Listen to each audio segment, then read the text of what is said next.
Fire brand గా గుర్తింపు తెచ్చుకున్న ఎమ్మెల్సీ విజయశాంతి తాజాగా చేసిన కామెంట్స్ కాంగ్రెస్ పార్టీలో చర్చనీయాంశంగా మారాయి. ప్రతి ఒక్కరూ జై తెలంగాణ అనాలన్న ఎమ్మెల్సీ విజయశాంతి వ్యాఖ్యలు యాదృచ్ఛికమా లేక రాజకీయ కోణం ఏమైనా దాగి ఉందా అన్న చర్చ నడుస్తోంది. ఇప్పటికే సీఎం రేవంత్ రెడ్డి జై తెలంగాణ అనడం లేదన్న విమర్శలు ఉన్నాయి. ఈ నేపథ్యంలో విజయశాంతి కామెంట్స్ కాంగ్రెస్ పార్టీలో హాట్ టాపిక్ గా మారాయి.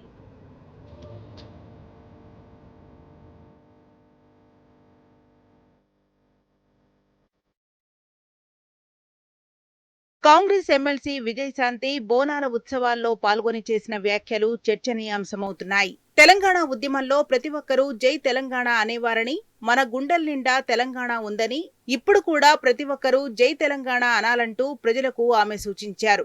ఇంతవరకు బాగానే ఉన్నా ఆమె చేసిన వ్యాఖ్యలు యాదృచ్ఛికమా లేక రాజకీయ కోణం ఏమైనా దాగుందా అన్న చర్చ జరుగుతోంది. సీఎం రేవంత్ రెడ్డి తెలంగాణ ఉద్యమంలో పాల్గొనలేదని, ఏనాడు జై తెలంగాణ అనలేదన్న అపవాదు ఉంది. సీఎం రేవంత్ కు సహా సొంత పార్టీ నేతలకు చురుకు తగిలేలా విజయశాంతి జై తెలంగాణ అందరూ అనాలని అన్నారా అన్న చర్చ కాంగ్రెస్ పార్టీ నేతల్లో జరుగుతోంది.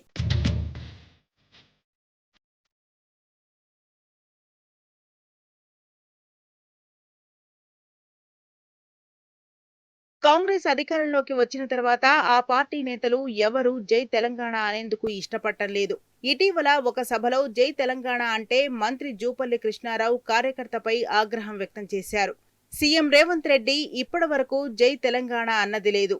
తెలంగాణ వాదులు, బీఆర్ఎస్ నేతలు రేవంత్ రెడ్డి జై తెలంగాణ అనడం లేదని విమర్శలు కూడా చేస్తున్నారు.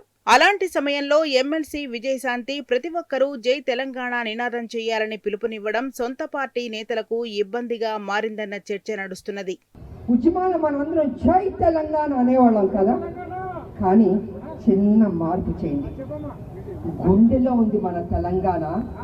పిడికెలు బిగించి గుండె మీద చేయి పెట్టి జై తెలంగాణ అని చెప్పండి. ఎందుకంటే ఆంజనేయ స్వామి గుండెలో ఉన్నది రాముడు కదా, తెలంగాణ ప్రజల గుండెల్లో ఉన్నది తెలంగాణ కాదా?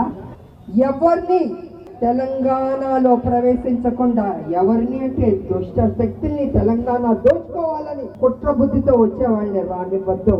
ఇది మా రాష్ట్రం, మేము తెచ్చుకున్న రాష్ట్రం, జై తెలంగాణ అని చెప్పండి. ఫైర్ బ్రాండ్ గా ఉండే విజయశాంతి కాంగ్రెస్ లో చేరిన తర్వాత సైలెంట్ అయ్యారు. తన సేవలను పార్టీ వినియోగించుకోవడం లేదని ఆమె అసంతృప్తితో ఉన్నారు. సీఎం రేవంత్ రెడ్డికి సంబంధం లేకుండానే హైకమాండ్ కోటాలో ఎమ్మెల్సీ అయిన విజయశాంతి బీసీ మహిళా కోటాలో మంత్రి పదవి ఆశించారు.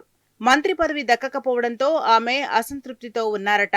తెలంగాణ ఉద్యమంలో పాల్గొన్నారని, తెలంగాణ రాష్ట్ర ఏర్పాటు సమయంలో ఎంపీగా పనిచేశారని గుర్తు చేస్తున్నారామె. దీనికి తోడు సినీ గ్లామరున్న తనకు హైకమాండ్ ప్రాధాన్యత ఇస్తున్నా రాష్ట్ర నాయకత్వం మాత్రం తనను గుర్తించడం లేదని సన్నిహితుల వద్ద వాపోతున్నారట విజయశాంతి. తనకు ప్రాధాన్యత ఇస్తే తనకున్న చరిష్మాతో రాష్ట్ర నాయకత్వానికి ఇబ్బందిగా మారుతుందని తనను పక్కకు పెడుతున్నారని మండిపడుతున్నారట. అందుకే ఎమ్మెల్సీ అయిన ఆమె ఎలాంటి కార్యక్రమాలలో పాల్గొనకుండా ఇంటికే పరిమితమవుతున్నారట.